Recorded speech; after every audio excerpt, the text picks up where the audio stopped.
This is the MLW Radio Network.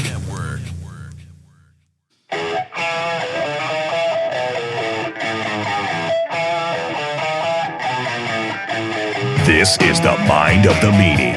Here are your hosts, the Blue Meanie and Adam Barnard. Peace, world, and welcome everybody to the Mind of the Meanie, your weekly peek into the world according to former WWE superstar and ECW original, the Blue Meanie. We'll cover wrestling, movies, music, sports, and lots of useless knowledge, all contained in the Mind of the Meanie. I am your tour guide, Adam Barnard, and he is the Blue Meanie. Meanie, what is on your mind? That's 2 weeks in a row, man. Yeah. How about that Rumble? Oh, God. I guess we'll just fucking roll right into it then. I know. We'll just roll right into the Royal Rumble 2022. Lots is being said about this event. Meanie, let's just start at the very top. Yeah, man. What did you think about the 2022 Royal Rumble? I know we're timely on this podcast because, this is dropping the Monday after the Rumble because that train's never late. Hey. Yeah. How is it that, we went from we're 2 years removed from probably one of the best Rumbles and the one that Drew McIntyre won to probably one of the worst ones that here's the thing. Look. I try to be positive about everything and find the good in everything. And I could go, that was all right. But man, not like a single thing I could point to and go, okay, that was a moment. Okay, that was a moment. It was so bad that Kofi couldn't even deliver his traditional, how do I stay in the Rumble spot, kind of thing, There was just, I think, and I'll poor say, guy, by the way, man. Yeah. Well, I'll say this to sort of start us off on the conversation. I loved the 2020 Royal Rumble. And I know that a lot of people shit on the Performance Center and the Thunderdome. I know we talk about this often, but it was what it was. I really enjoyed the 2021 Rumble because there was a story to be told. There was something that was being told inside that. 2022, there was no story whatsoever. No story. Not a single one. And I think there was not one thread. Not one. There was no arc. There was no prevailing. How do I say this? Brock Lesnar being in the Rumble, for me, didn't do anything, right? I get that we're trying to get to Roman Reigns, and I get that we're trying to get to the Paul Heyman storyline and all these things that are happening, but we could have gotten there without him, right? Right. We could have gotten to that point without having him in the Rumble. It just didn't feel like there was any narrative in the Rumble, and I felt we agreed on that pretty succinctly, right? He probably could have got to Roman through the Elimination Chamber. Right. There's a whole nother pay-per-view where you can find your way to WrestleMania. Right. And and the thing that and I love Brock. Yeah. But he didn't need to be in the Rumble because it could have just let that whole way he got screwed just linger. Let it linger. Where him coming out again kind of took any mystique away from the finish of his match. You know what I'm saying? Just like he was screwed over by Paul Heyman, and that leads people to have a conversation for when the show's over. Okay, let's recap this. Oh, yeah, and Heyman turned on Brock to go with Roman, and that gets people talking about the product and, this kind of buzz to where tune into Raw, and that takes away from, the show that, the next show they're going to air, I got to tune into Raw to see what, Brock's going to say. But Brock comes out in the Rumble, that eliminates all that. It eliminates the lingering effect you could have from Heyman picking Roman over him.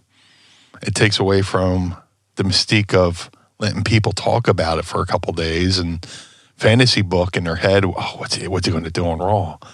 and then you go to Raw or SmackDown. To me, it's like it seems like it seems like there's no real true brand split because they're going back and forth between shows. But whichever show, I can't wait to see what he shows up and says, So, that's where, Brock is like, yeah, I got you. There's an Elimination Chamber coming up. And then he just tears through the Elimination Chamber and stuff like that. And,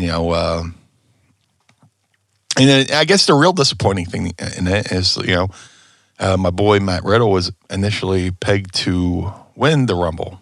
Isn't that fascinating?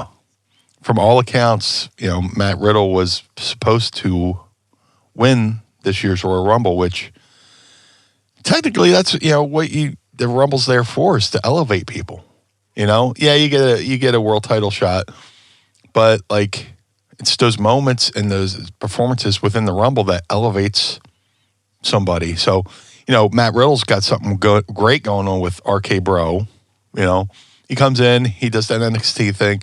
He comes to the main roster. He's got RK Bro, which has been some great TV, some great, odd couple type, storylines there. They win the tag belts. They just recently dropped the tag belts. What can we do to elevate Riddle just another notch or two?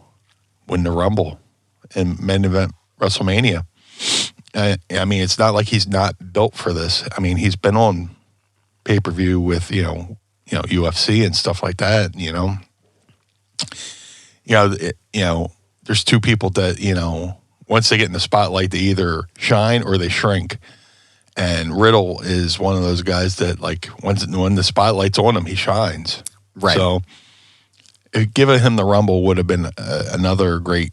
Maybe I'm being a little biased here too, but I know the guy. I know his talent. I know his. He's got limitless potential. We haven't even scratched the surface yet. But he's a future main event guy. Right. Well, just right for the taking. I think for me, and not even just with Riddle, I think there were a lot of folks that I had pegged to win or even be in the consideration, right? Like you're looking at Matt Riddle, just based on the storylines recently. You're looking at Big E, Matt Riddle, Austin Theory. Who else? I can't even. Randy Orton would have been a solid choice as well. I don't necessarily know if I would have been opposed to that. I don't really know where the storyline would have gone, but there were a lot of really questionable choices that were made during this year's Rumble, right? And I don't necessarily think that I disagree with that. I know there's been a lot of talk, and we'll get back into Riddle in a second and Brock Lesnar, but I know there's been a lot of talk about Shane McMahon recently, and a lot of talk about Shane McMahon's influence in the Rumble. I don't necessarily know. Again, as we're recording, Inside Baseball today is February 4th. We have not seen any actual confirmed reports about whether or not Shane McMahon has been released from the company. And as a rule of practice, I will not comment on those types of things until I see actual confirmation, right? Somebody's actually confirmed it. But I don't know. There was just so many things that it felt wrong. Like the first half of the Rumble felt like there was no excitement. The crowd felt dead for most of the people that were coming out. And again, like we were talking about with the storyline build, Drew McIntyre in 2020, Edge in 2021, there was a story that happened. There was a very clear beginning, middle, and end to these Rumbles, and I did not feel that at all. I think you're right. I agree with your analysis that Lesnar should have taken that loss, taken it hard, and gone to Raw the next week, and they should have built him in the chamber and let him go, right? Yeah. Because that's the next pay-per-view that has WrestleMania stipulated. Like, our WrestleMania match rides on whoever wins the Elimination Chamber. Right. Right? So, whoever wins the Rumble gets first dibs on whatever, and then the Elimination Chamber, you get dibs. It's the next one where you get dibs. So, it has... there's a word I'm searching for. Complications, maybe? It's implications is the one you're looking for, I think. Implications. Yeah. Implication. Yeah. Yeah. Yeah. Sorry. No. It's fine. This is the mind of the meanie, not mind of Adam. But I honestly, my pick was Drew McIntyre, and it's not that I have anything against Matt Riddle winning the Rumble, because from a business standpoint, it makes sense, right? But Drew McIntyre was the one for me that was the clear winner outside of maybe Big E, right? And I want to get your thoughts on this as well after I sort of game it out. Yeah.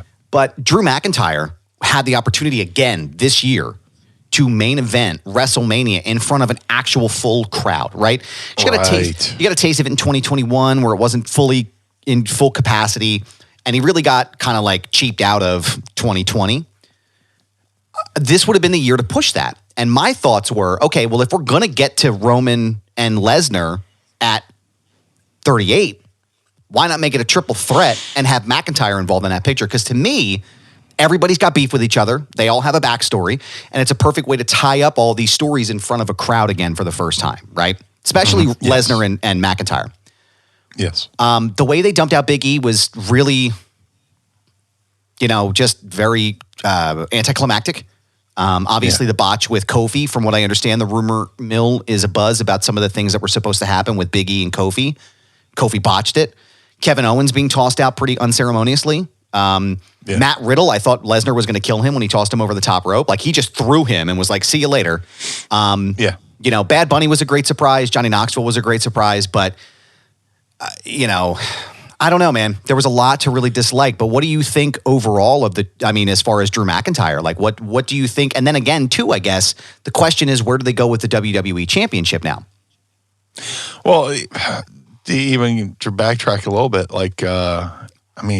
there was no Finn Balor. There was no Cesaro.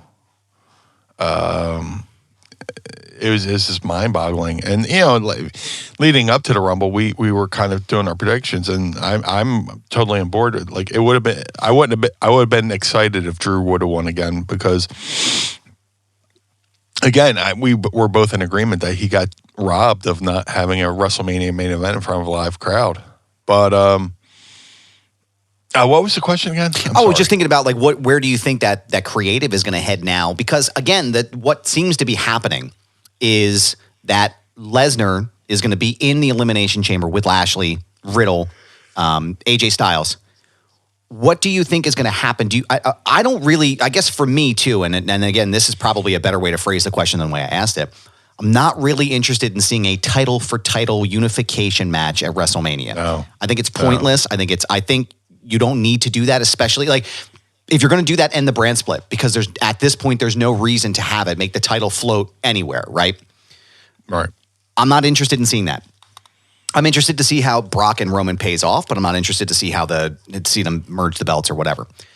Do you think that's where they're headed? And if not, where do you think the storyline is going to go with Lesnar? Or I should say, rather, let me rephrase. Where do you think the storyline is going to go with the WWE Championship? Because we know where it's happening with Universal. I don't even know if they know where the storyline is going to go with the title, because it seems like, all the reports coming out that, morale's at a pretty big low. Shout out to Sean Ross Sapp over at Fightful, who's, come out with the report that the morale backstage is pretty low, because, according to Sean, that, people are saying, there's maybe 4 people that they're worried about, and the rest is just, garnish, so to speak. I don't even know. And apparently, from the way the Rumble was booked, there was 20 different rewrites. So to the point where they're even worried about how it will reflect on, you're bringing in a superstar like Bad Bunny. And people like to mock it. Bad Bunny's all right. He respects the business. He takes the business serious, and but for him to come in as an outsider to be a guest and then have his spot in the Rumble, you have to treat somebody with a Bad Bunny with kid gloves, just because he's used to structure. I'm sure when he puts on the concert, the choreography's this way, the music cues are this way, this, that, and the other thing. Now you're coming to WWE where you say, okay, we're going to do this. Well, no. Now you're going to do that. No. Now you're going to do this. You know, and I'm sure he had, you know, he had spots lined up with whoever in the Rumble. Now that's all changed, and then it just it becomes off-putting. You know, if it's off-putting to a guy from the outside looking in, imagine how it looks from somebody on the inside that's already there. Where, you know, can we have some structure? So when you're asking what's it mean to the world title, who knows? Because I don't even know if they know, you know, their plans for what the title is. You know, as far, you know, it's frustrating. Because there's so many different ways they can go, right? And I think the big argument all the time is like, you know, that the give it time, you know, let the build happen. We're always hearing, especially like even with Bianca Belair, because we haven't even talked about the Women's Rumble, which, again, I was like, really? You know, and it's not that I dislike Ronda Rousey. I don't know if that was the right choice, because I feel like, again, you could build to Ronda and Charlotte, Ronda and Becky without having to win the Rumble. You don't need that. You don't need that element, right? These names are big enough where you can get there without it.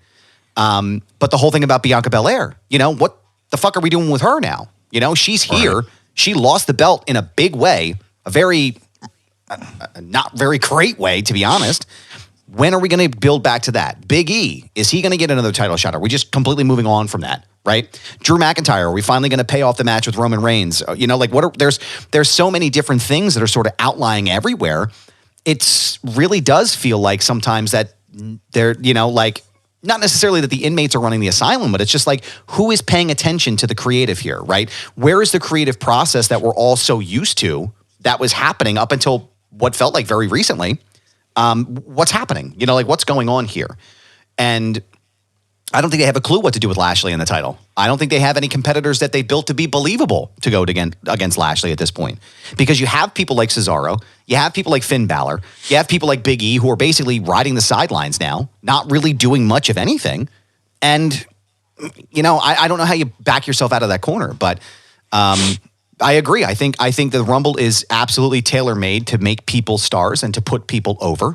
And I think they missed the mark completely on that this year.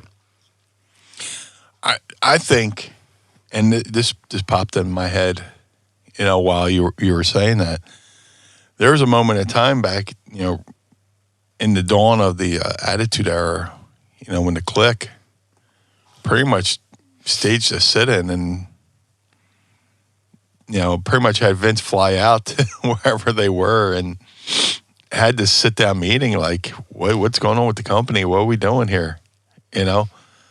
Maybe I think it would have to take some of the veterans in that locker room, unless they're just not interested in the rest of the show. But, you know, everything the Clique, you know, was criticized for, they were trying to do things for the betterment of the company and the business, even though, you know, people who weren't in their favor say they hijacked the company. Who knows? But I think it might take him, you know, for, you know, some of the locker room leaders to, you know, have like a, you know, you always hear how an NFL team has a players only meeting, you know, right? Some of the locker room veterans, you know, gather up the talent in the locker room and have a talent only meeting and say, hey, you know, let's talk about what you know what needs to be done, and you know, then eventually address, you know, call in Vince and be like, hey, look, you know, we're the talent, you know, we're putting our bodies on the line. Where is the vision of where this company's going, you know? And have it just like not like a hostile takeover, but just like, hey, can we all get on the same page here, you know? And, you know, but, you know, that's the one thing that was beautiful about the Attitude Era, you know, for all the, you know, shit people like to give Vince Russo.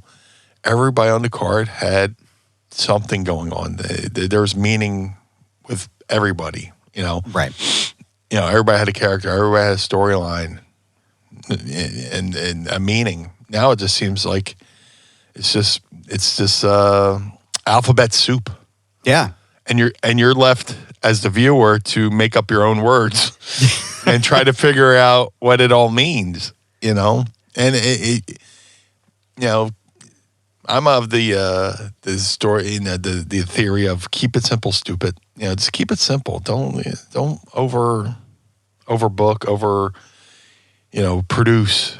Everything's so micromanaged, and it just should be like, you know, I'm the good guy here. I'm bad at the bad guy. I'm the bad guy. Here's how I'm going to screw the good guy. And it just seems like there's so, like you said, there's so many just loose ends out there just flailing in the wind that they need to tie up, but they're so busy writing and rewriting, and they've lost the plot on a lot of things. It's true. It's true because Randy Orton just recently said something in a very professional way about the Fiend storyline that he went through last year. There's so many, you know, you're trying to make the best of what's given to you. And a lot of that story really fell flat for a lot of people. Now, whether or not that was because of the Thunderdome and things that they had to do, and maybe it was just too supernatural, I don't blame Bray Wyatt or Randy Orton for those things. I just have a lot of questions about where the creative went and how it felt so stifled. And even this, like you said, it's just, it feels like there's too many cooks in the kitchen, there's too many hands in the cookie jar trying to decide what they're going to do. And then when they put this out there, all of a sudden, you know, the top dog is like, nope, we're going to rewrite this, we're going to do this, we're going to do that. And it's like, well, wait a second. Like, why did we just do all of this? Why did we just build to this storyline to just have it be done? It feels very disjointed. And even, you know, Pod Squad member Vanessa just mentioned here too about their record earnings. And Alfred Kunawa, a friend of the show from Forbes.com, mentioned that $1 billion in revenue, $1 billion in revenue just took place this past year on their financials. And they're talking about the streaming rights, and they're talking about all these things that they're supposed to be getting into because they want to look to expand in the television market and, you know, the media market, which is great. I mean, it's fantastic to have wrestling everywhere, you know, or excuse me, sports entertainment, pal. It's great to have, you know, this thing that we love everywhere. But if the content is dog shit, why would anybody want to continue to watch it, you know? Imagine $1 billion in revenue last year, given what the product was. Imagine how more the revenue could be if it was a great product. Bingo. It could be a $2 billion profit. You know, it's just, you know, it's just a matter of, are they too satisfied with the money and not with that they don't care about the product? Oh, we're going to make $1 billion anyway. Here, you know, just throw this out there. Are they just resting on their laurels, so to speak, to where they're like, you know, just comfortable sitting back, you know, lighting cigars with $100 bills that they could be lighting 3 cigars if the product was that much better. Right. So, and I'm sure, you know, I mean, there's so much behind the scenes stuff that's like, you can make a show out of, like, you know, there's that show Succession right now where, you know, all these kids are fighting, you know, to take over the dad's empire or whatever. And we have that like real life going on with, you know, WWE with, you know, there's rumors, you know, Triple H is supposedly, I don't know, on the outs, you know, with, you know, the NXT thing being redone, and supposedly Shane's been released. Which I like, who knows if that's true. Right. And listen, who knows? And as a side note too, I'm not trying to discredit Sean in any way because Sean's reported that it's likely true. My issue is that Shane is still listed as a current superstar on WWE website. Now, whether or not that's just an oversight on their part or, you know, there hasn't really been anything formal announced about it. So I have to wait to give that. But there's a lot of changes, man. There's a lot of changes that are happening very quickly. And I think Vince doesn't, at least from the outside perspective, because I don't know Vince, right? I've never met the guy. I don't know anything about his business practices or anything like that other than what we see and hear on TV. But it just feels like he's very impatient. And he's very impatient recently about some of these storylines that are happening, and NXT is not getting over the way that it used to. And like, you know, there's the argument that, you know, there's a segment of wrestling that he's leaving out because AEW is now succeeding in that market and to some aspects, in some respects. Do you think it was a mistake for them to change the way that NXT was presented in light of the AEW dynamic that's happening there? I would have just left NXT the way it was. I can see, redoing a set, remodeling the set, making things a little bit different, but keep the product the same. Where,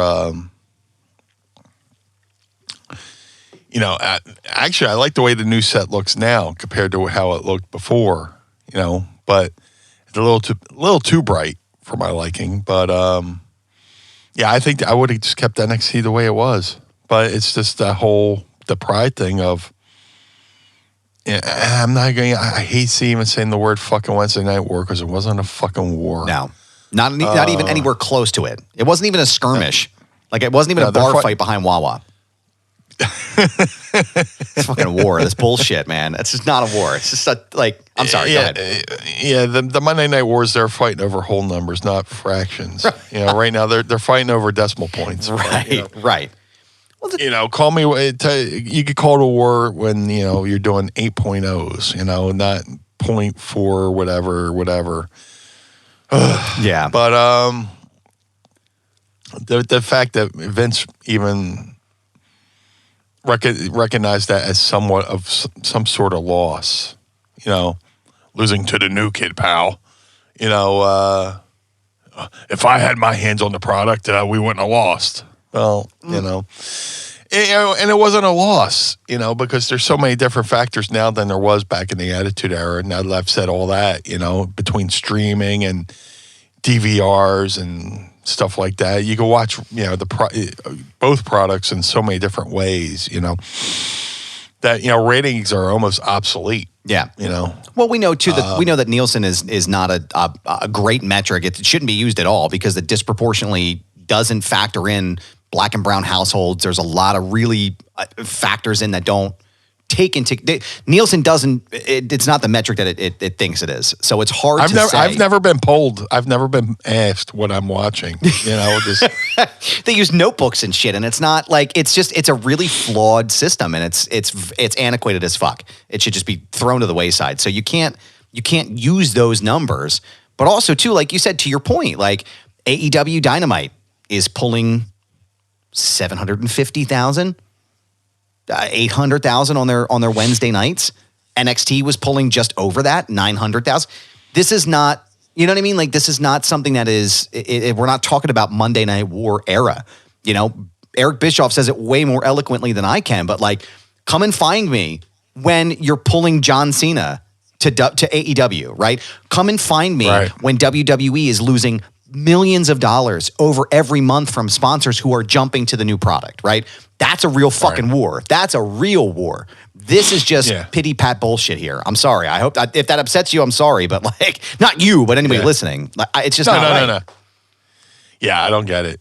And back in the Attitude Era, I never heard of the 18 to 45? Oh, the key demo.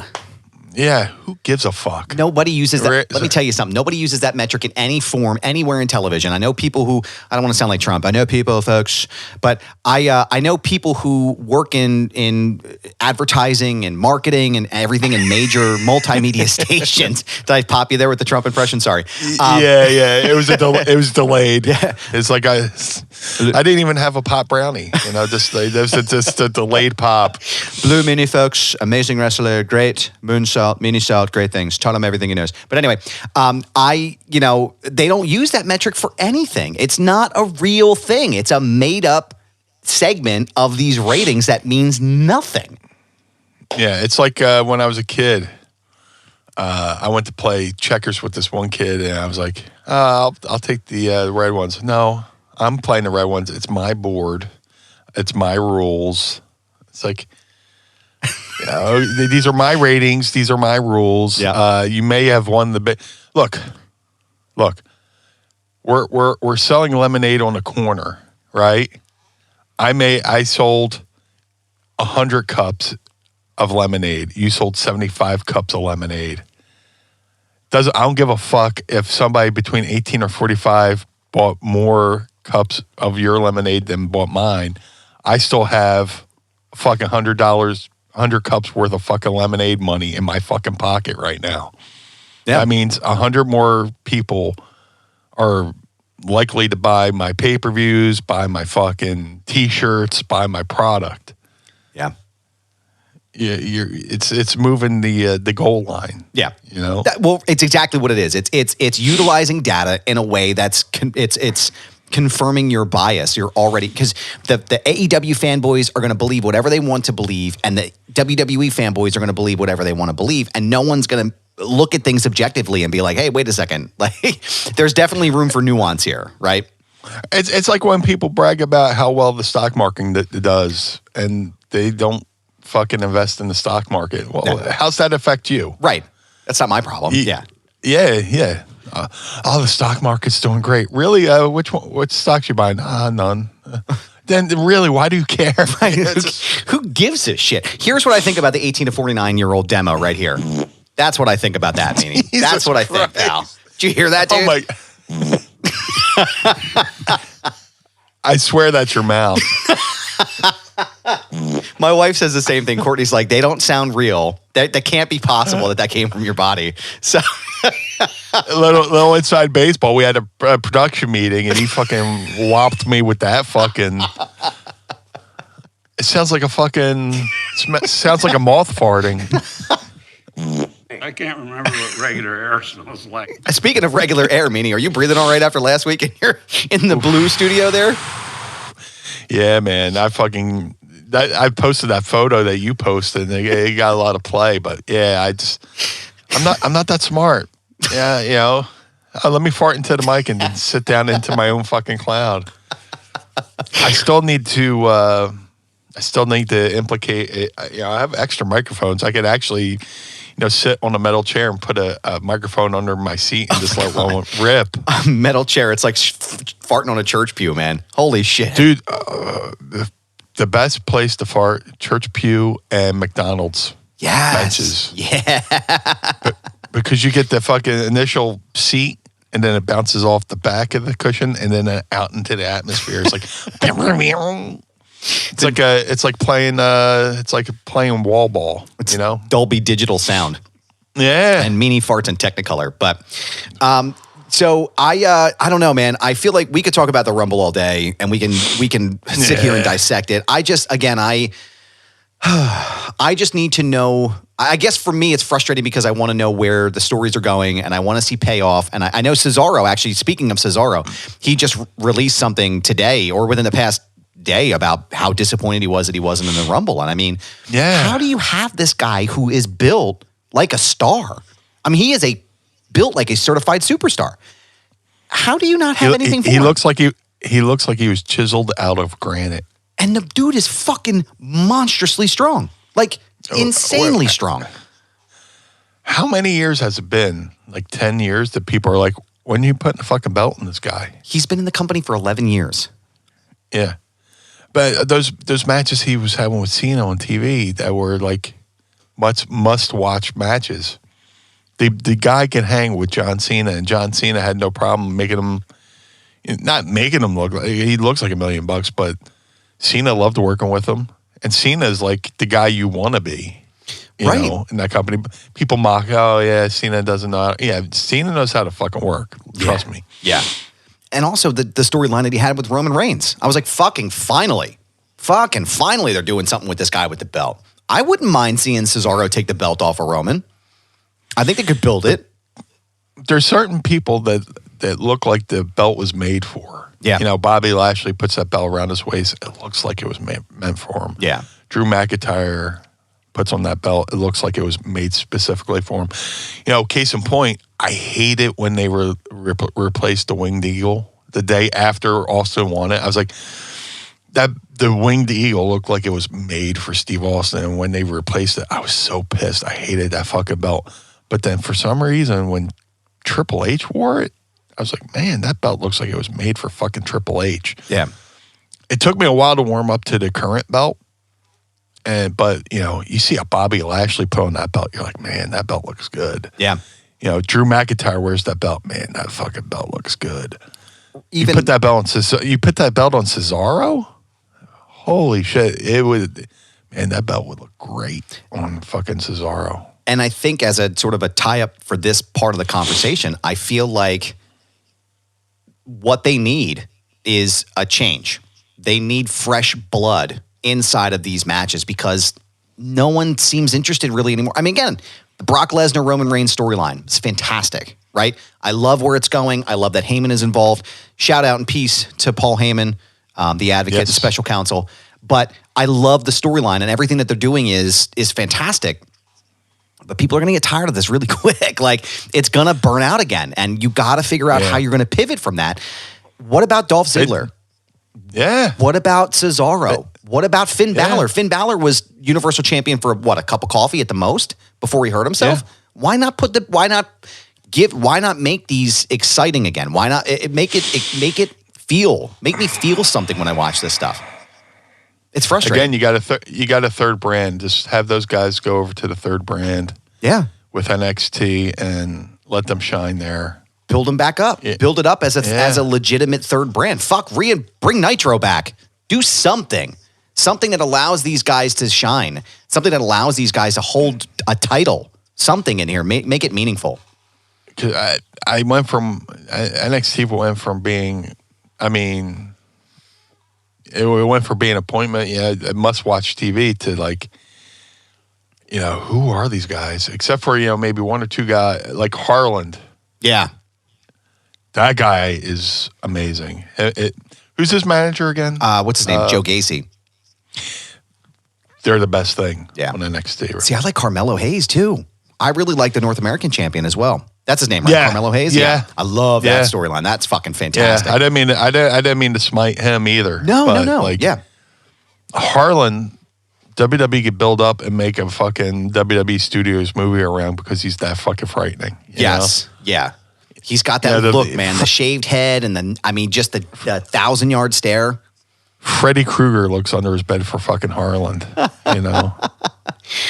Oh, my God. Well, speaking of under your bed, listen, Meanie, I wanted to talk to you about something. I wanted to know if it would be all right if I read you a poem. Roses are red and violets are blue. Don't let a wild pube wreck you. Valentine's Day is just around the corner, and our sponsors at Manscaped are here. They're here for you with the best tools to get your balls ready for this special occasion, this Valentine's Day. It's time to join the 4 million men worldwide who trust Manscaped, the leaders in the below-the-waist grooming, with our exclusive offer.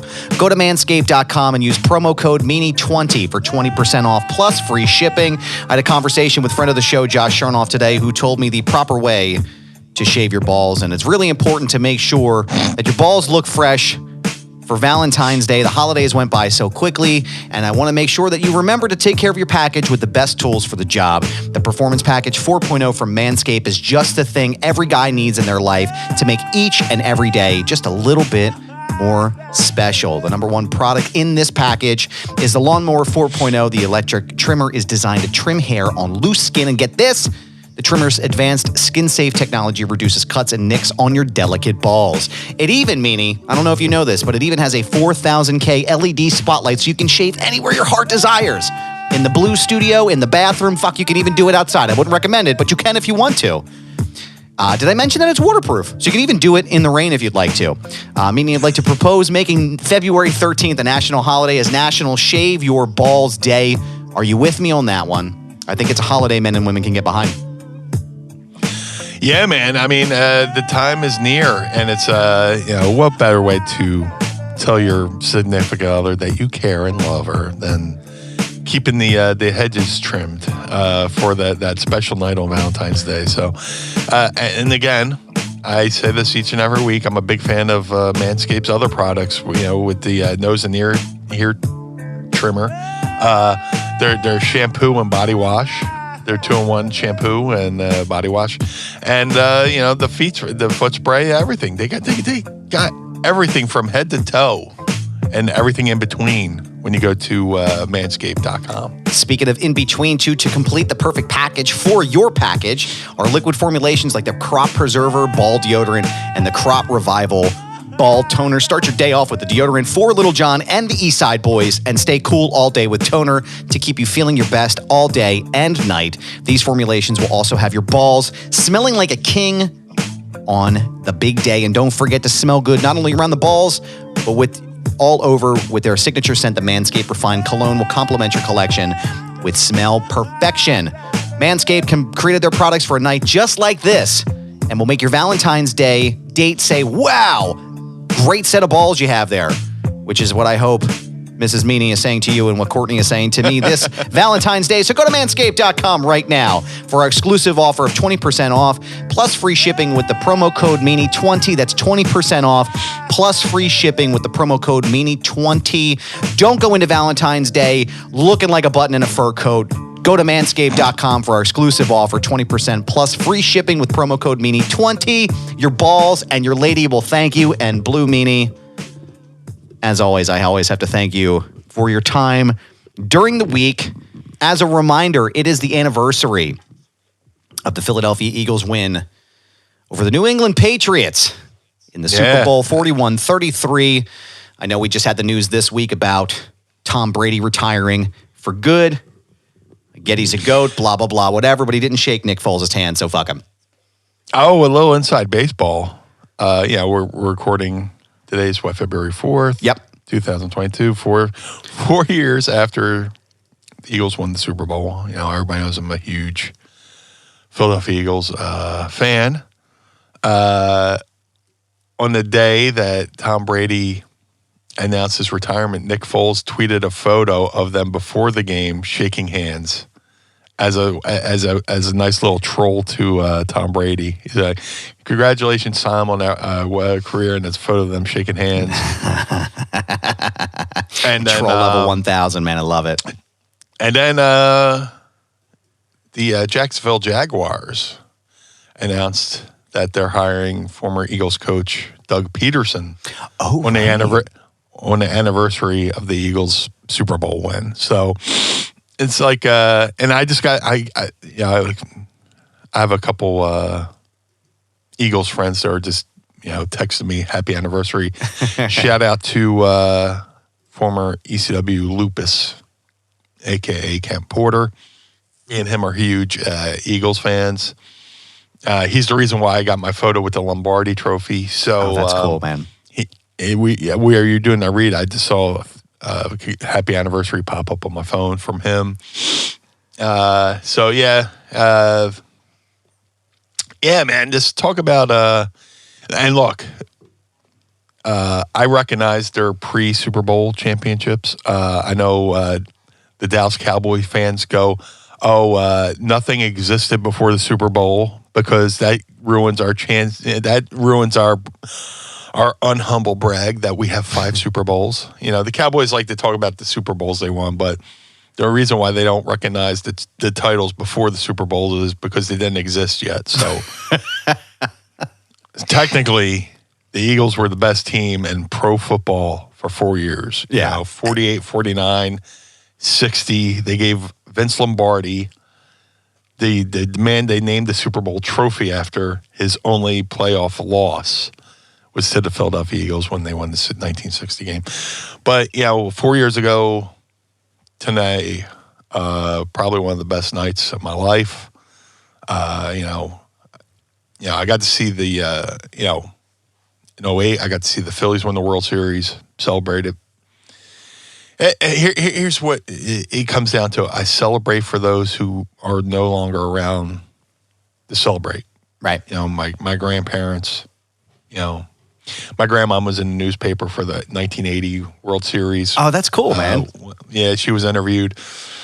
My favorite part of the article was when they talked about somebody removed her she had a red cowboy hat with a button on it that says Tug McGraw #1, because Tug McGraw's from Texas.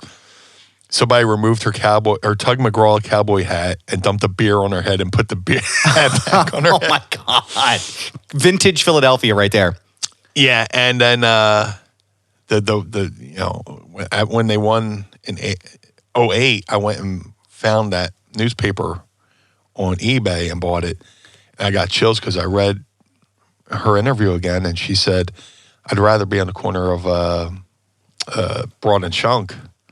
And when they won in 08, that's where me and Mrs. Meanie went to celebrate. Oh, that's Broad awesome. and Shunk, because McCuskers is on 17th and Chunk, and we just ran from McCuskers down to Broad Street. So, 4 years ago, they won the Super Bowl, and nobody went into that season going, "Oh, this is our year," and they did what they did in 08 and in 17, and won the Super Bowl. And again, I went to Broad and Chunk and celebrated not only for my grandparents but for my mom, who had recently passed. So it was. There's meaning behind. There's more than just sports behind these these wins and stuff like that. You celebrate for those who every year. As a kid growing up hearing my grandfather curse at the TV at the Philadelphia, like, God damn it! Just son of a bitch. Yep. Man, if my grandfather were man, dude. If my grandfather was really mad, you goddamn stupid son of a bitch and bastard, There's nothing better than son of a bitch bastard put together, man. That's one of my favorite ones. You don't know good dumb son of a bitch and bastard. Just holy shit. Man, He meant that shit. There was no mid-level in his base. Yeah. When they came to his anger. So I think it's that stuff growing up, and then when they won 4 years ago tonight. Yeah. I had a drink for them and raised the toast for them, and there's no words. Yeah. No words, and people go, "Oh, it's just football." No, it's a fabric of society here in Philly, Right. Our former mayor, Ed Rendell, had a great line. He says, "You can drop a space alien in the middle of Philadelphia during the week, and you could tell, and that alien could tell whether the Eagles won or lost." It's true. It's true. Yeah, it's true, man. I think about I think about my Uncle Rick a lot. He was my dad's brother, and he was just like the coolest guy, right? Like we used to go to all the ball games with him. He had weekend tickets to the Flyers when they played at the Spectrum. So every weekend we were each assigned like a Sunday game with him, and we would go and he would cycle us out. He had this blue IROC that he would drive us into the games, like it was super cool, man. I would see if I could dig up a picture, but it was this blue IROC that was super fucking loud, and it had the two seats in the back, but it had like a middle seat that, like, with me and my brothers, I, for whatever reason, would always end up in this middle seat. And it was so fucking uncomfortable because it was like this tiny little thing that was supposed to fit you, know? But he was a big Philly sports guy. And I remember he was alive when the Phillies won the series in 08. And it was just like super cool to go down and see him after they won. I remember being at the clubhouse in Newtown, Pennsylvania, watching with a bunch of my friends, and the fucking place, I thought the roof was going to blow off when the Phillies won the series. And he died of cancer in 2015, I think. 2015. Daniel was, I think, not even a couple months old, and it was bad, man. He had prostate cancer and got really sick really quick and died. And the Eagles won, and the first person I thought of was, man, I wish Uncle Rick was here to see this, because I know he would just be like untouchable, like it would have been the best thing in his life, had he been around when they won. But a lot of my I mean, you're right. Like it's not necessarily a uniquely Philadelphian experience, but I feel like it is in some respects a very unique Philadelphia thing to watch the sports games on the weekends. Like some of my favorite memories of being a kid were watching the Phillies play at my grandparents' house in the summer, windows open. It's fucking hotter than hell. You're just getting out of the pool.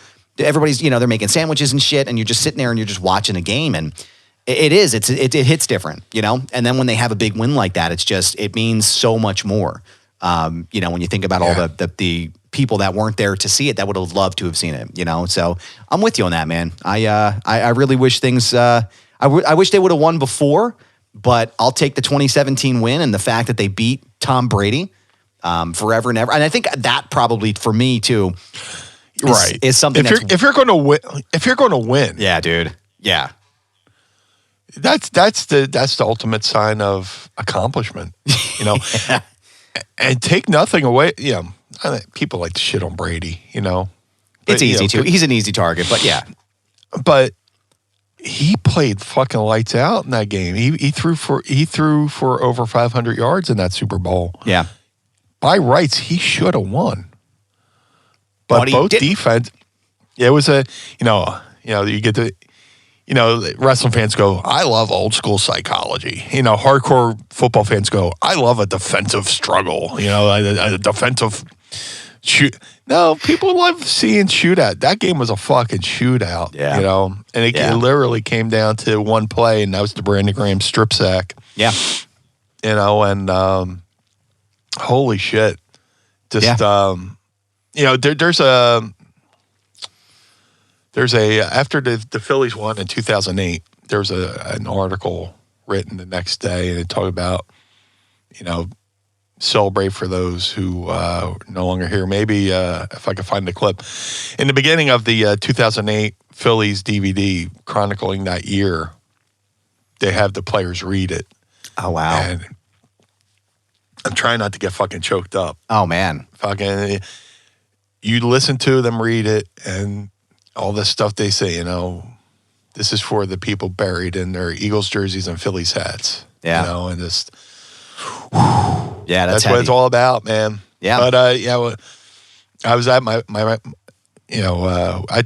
I talk about my buddies Donnie and Bev all the time, and we were watching at Donnie and Bev's house, and every time I watch the end of the Super Bowl, I still wait for the ball because like Brady threw a fucking Hail Mary. Yeah. I was just going to say this. I was going to mention this. Yeah.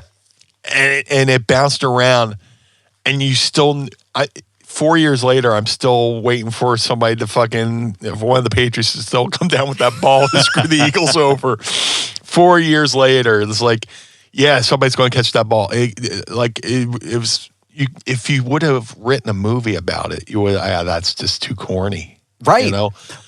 And I remember watching the game and being like, I almost didn't realize that the Eagles had won. Like, I was sitting there watching it, and I think like Courtney had gotten up to either get a drink or go to the bathroom or something. And I remember watching it and then like watching everybody hit the field, and I was like, wait, did it just end? Like, did I miss something? But I didn't realize that Brady didn't complete the pass until the game was over. I was like, holy shit, we just won the Super. Like, I couldn't believe it, and I just, for me, it was like, oh shit, I didn't even realize it. But.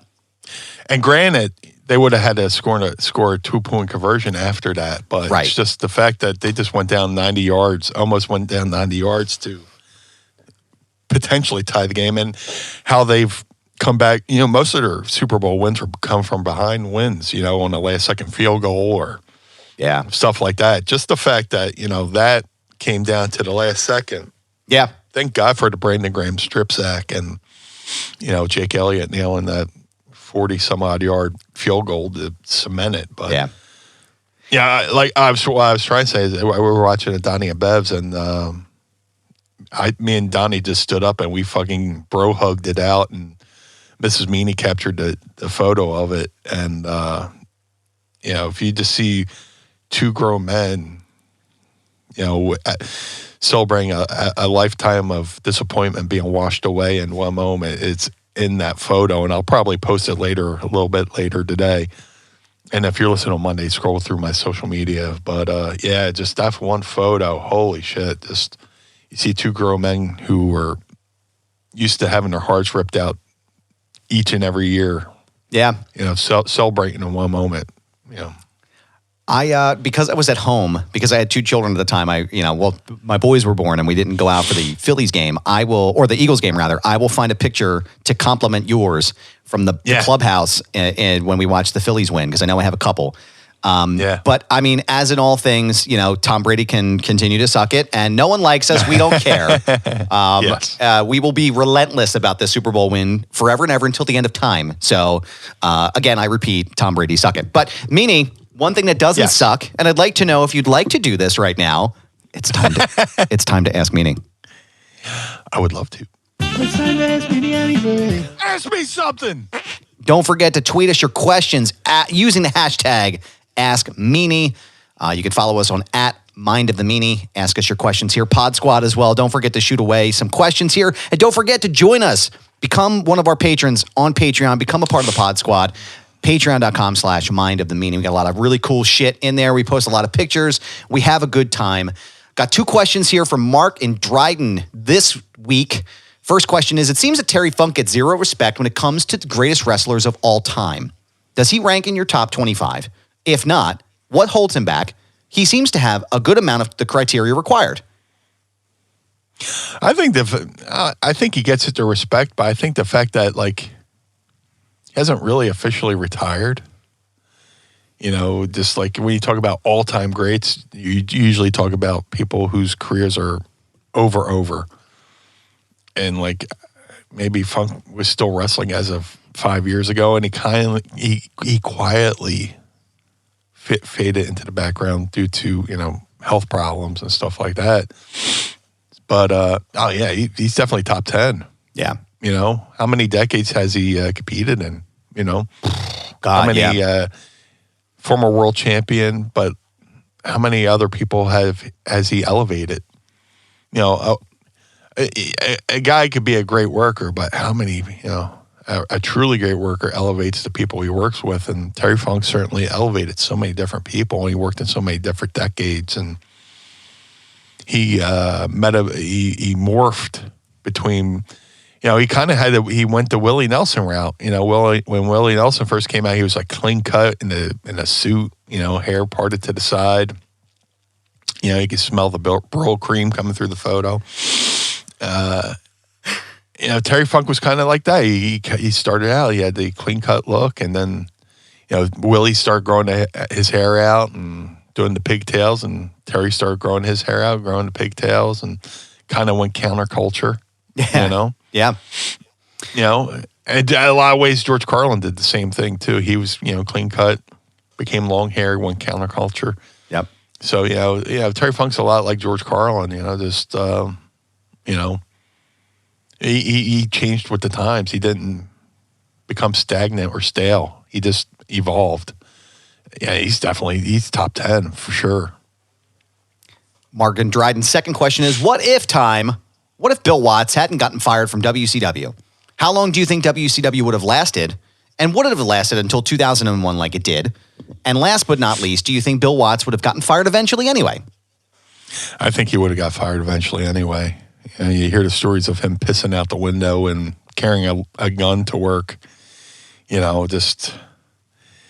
doesn't matter how good of booker you are, but when you're in the corporate world, you have to evolve. Here's the other word. You have to play by the new rule book. He was so used to being his own boss. It was his way or the highway. But when you go to a corporate setting, you have to play by their rules. He wouldn't have lasted that long. And I love Bill Watts' UWF. That was my ECW as a kid. Every week, that we're out of time. It's breaking down in Tulsa. It's got to, and I was clamoring for next week, That's some of the best TV. But once you get into the corporate world, you got to play by those corporate rules. And he wasn't suited for that. And Mark, if I can tie in here as well, because I know you're not asking Adam, you're asking Meanie, but I do have an opinion on this. I don't think anything would have saved WCW once the AOL Time Warner merger happened. I don't think anything would have saved it because they were hell bent on ending it. They didn't want wrestling program on Turner. If you haven't done so, go out and pick up the Nitro book by Guy Evans. If you go to Foundation Radio, there's a conversation that I had with Guy Evans on there, and we go pretty in depth on that. But no, I don't think anything would have saved WCW. If everything would have stayed the same, Bill Watts or not, I don't think anything would have saved it.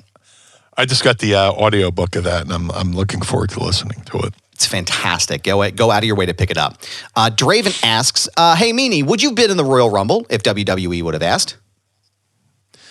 I'm allergic to money. So, of course I would have. Yes. Fucking give me the fucking bushwhacker spot. I don't give a fuck. I'll walk down, grab me by my fucking shirt and my pants and collar, and toss me right the fuck out. I don't give a fuck. If you're listening, Bruce. Dude, I would have loved to have done one of the past two they've had in Philly.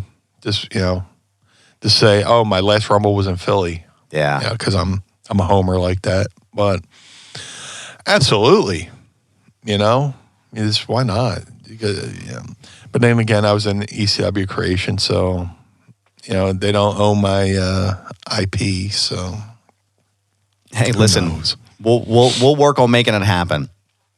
Grand Nothing asks, any bucket list items before you hang your boots up for good? Love to. I would love to wrestle in Australia or Japan or both, if given a chance. My family, my mom almost moved us to Australia as a kid, but thankfully she changed her mind. She had a boyfriend who lived in the States and had to go back to be with his mom, and she had to sit down. What do you think about going to Australia? And we were like, no. But now here I am, as an adult going, man, I really wish I could at least done Australia once, Yeah, it's definitely, because I did Alaska this year, which abbreviated it, but it still got to go, which was awesome. And Australia, Japan, just I've always admired from afar. I need to experience that. And I think it's a violation if you've never been to Japan and you wear a fucking Ribera jacket. I'll just say that right out front. That's some straight up fucking bullshit. No, you don't have somebody go to Japan and buy you one and bring it back. You go there and you fucking go to Ribera and you get your own fucking jacket. You earn that shit. You fucking fraud ass fuckers, with your fake ass fucking Ribera jackets. Now go get your fucking shine box. Dude, seriously, nothing pisses me off more than somebody who's wearing a Ribera jacket. You go, oh, when'd you go to Japan? Oh, I didn't go. Well, take that the fuck off. That's rarefied air. To go to Ribera Steakhouse and get the fucking jacket yourself. If you didn't get it, you're a fucking fraud. I don't care who you are. Are you listening, friends? Fight me. Looks like the last question we have this week is from Pod Squad member Andy Schlichter. Since this will technically be the show before the Superb Owl, what are your predictions? Oh, yeah, dude. Because I don't want to get flagged by the NFL to saying the name, right. The Big Game. Yeah, the Superb Owl. That's the name of the episode. And in parentheses, Vintage Philadelphia. I like it. Yeah. The Superb Owl. That might be a shirt, too. Who knows? I think you're right. I think you're right. In Eagles colors. Yeah. Even though Schlichter's a Ravens fan. You're fired. Nah. I got mad love for Baltimore. I love Baltimore. They're huge in my career. And their team's good. I know. They're AFC. They're, it has no consequences to the Eagles unless they play the Eagles. So, can we just talk about how great the fucking postseason was? I mean, yeah. Minus the first round. The first round's always kind of like but oh my God. Like, it was incredible, man. I never watched so many games where I'm out loud going, oh my God. Yeah.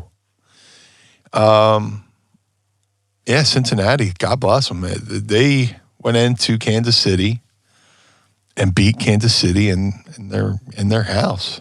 And credit to Kansas City, they're one of the first football teams to host 4 conference games in their stadium in a row, 4 years in a row. And shout out to Andy Reid, the first coach in NFL history to take 2 different teams to 4. He's the first coach to take 2 separate teams to 4 conference championship games 4 years straight in a row. Wow. Something like that. He has some odd distinction like that. But shout out to the Rams. That was a hell of a win. Yeah. Big fan of Matthew Stafford.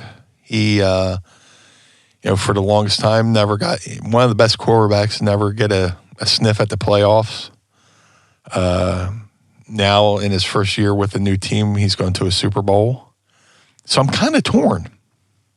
Like, I love Cincinnati. I didn't grow up. I lived in Ohio for a year. I lived like 2 hours north in Lima. So I have like this, fondness for Ohio because it was part of my development. But I'm a big fan of Matthew Stafford. And I mean, the guy just went and spent like 6 figures on giving tickets to Rams fans for the Super Bowl out of his own pocket. Wow. Yeah, there's a story that just came out. Him and his wife spent like over $100,000 in Super Bowl tickets to give to Rams fans. Wow. As a token of appreciation. So, I mean, Holy how can you shit. not love a guy like that? Yeah, how can you not root for somebody like that, though? Yeah. Yeah, so, but I'm going to have to root for the Bengals on this one. They haven't been to a Super Bowl since 88, maybe? Wow. 88, 89, where they got, they played the 40. They almost had a rematch with the 49ers if the 49ers would have beat the Rams. But, yeah, they haven't been there since then. And, the Rams have had a couple appearances since then, the greatest show on turf. And then a couple years ago against the Patriots. They've been to the Super Bowl. But, I'd be rooting for them if it was merely just for Stafford. But this Bengals team, they got some magic going on there in Cincinnati. So I'm going to have to go with the Cincinnati Bengals. I'm also going with the Bengals as well because, as we know, our sweet Prince Harambe is watching over the team and guiding them to victory. Blessed be, fam. The sweet Prince, please watch over us daily. Blessed be to Harambe. So I can't go against him. I mean, he's a saint, and it's hashtag dicks out for Harambe. Meanie, thank you so much. A prayer candle. A prayer candle. A Harambe prayer candle. If I had a Harambe prayer candle, I would fucking die. I would love. That's like a bucket list item for me right there. Blessed be. It's attainable. Meanie, tell everyone where they can find you on your socials. If you would like to stalk me on social media, go to all platforms: Twitter, Facebook, Instagram, and TikTok, which I don't know how to fucking use. At Blue Meanie BWO. If you would like to support the Blue Meanie, go to prowrestlingtees.com/Blue Meanie. If you want to keep your beard looking good, smelling good, feeling good, go to madcatbeardcare.com and get the Blue Spruce Beard Care. All the funds go directly to taking care of cats. So if you're a cat person, this product is for you. That's why it's called madcatbeardcare.com. If you would like a video message, go to cameo.com/Blue Meanie, BWO. And happy birthday, happy whatever you want. I've had some creative ones over there, so go visit me over there on Cameo. Also, if you want to support, the show, go to prowrestlingtees.com/MindADeMeanie, where you get some great T-shirts. We just recently re-uploaded the updated logo shirt, which I personally designed. I went, oh yeah, our shirts should say podcast on it. So there's a Blue Meanie, MindADeMeanie podcast T-shirt that I just recently uploaded in 4 beautiful colors. So, and if you would like to support my lovely co-host Adam Barnard, where can they find you? Thank you, sir. I appreciate you. You can go to, you can find me on Twitter and Instagram at ThisIsGoober. Yes, it is my handle. No, I'm not getting rid of it. It's a brand, pal. You can go and support my show at prowrestlingtees.com/Foundation Radio. You can also follow me on Twitter for Foundation Radio at FND Radio Pod. You can find the show at Apple, Google, Spotify, iHeartRadio, and anywhere else you find your favorite programs, including this one, Mind of the Meanie. Big announcement at the end of the show as well. Tomorrow, so as you listen to this episode, tomorrow, my conversation with former WWE and ECW champion and WWE Hall of Famer Rob Van Dam will be hitting the channel. I am very much looking forward to that conversation, meaning I have to tell you, first, thank you. And also, I had an unbelievable conversation with Rob. Like, it was crazy. But one of the things that I didn't know about Rob Van Dam, which you will all learn on the show, is he is a huge Mafia history buff. I had no idea. And we spent a really long time talking about it on the show. And we had just an incredible conversation. So I'm really looking forward to you guys checking that out. You can find that episode plus everything else I've done at foundationradio.net. Yeah, I'm looking forward to listening to that as well, as somebody who lived in Atlantic City and grew up with a couple Mafia kids, so to speak. Yeah, I went to school with two sons of little Nicky Scarfo. And, I went to school with Mark Scarfo, Nicky Jr., and Phil Leonetti Jr. In Catholic school, no less. So you went to school with Nicky Scarfo Jr.? Yeah. All due respect. Yeah. All due respect to the Scarfo family, by the way. That's unbelievable. Yeah. Yeah, they pretty much ran Philly and Atlantic City.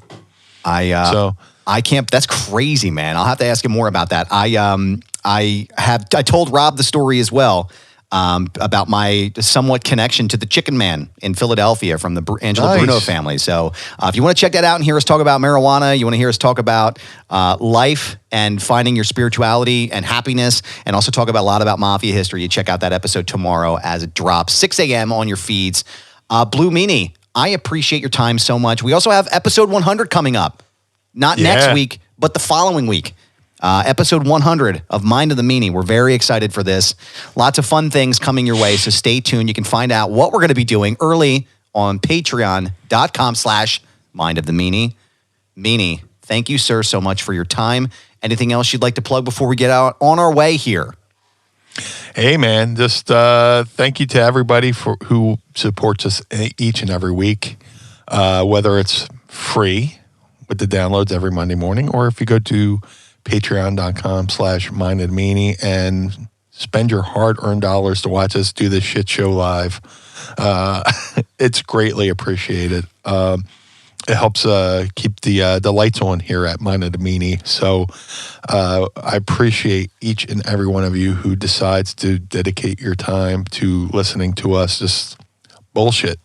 That's us two grown men bullshitting about the things we love. I love it. And I want to just give a special shout out to the executive voice, Sam Krebs, and our engineer, Carl Pinnell, for the Blue Meanie. I'm Adam Barnard. Join us each and every week as we take a trip through the mind Blue World Order of the Meanie. Peace.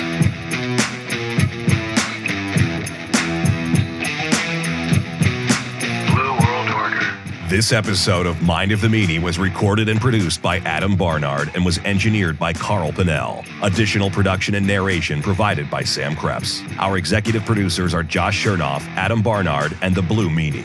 Our opening theme is performed by the Swamp Candles. Our closing theme is performed by Chikara. The show contains original music produced by Enrichment. Get additional bonus content by becoming our patron on Patreon at patreon.com/Mind of the Meanie. And follow us on Twitter and Instagram at Mind of the Meanie. This has been a Butts Carlton media production in conjunction with the MLW Radio Network. Butts Carlton, proprietor. Blue World Order. Dad, why is Blue Meanie's brain out? The world of MLW Radio never stops.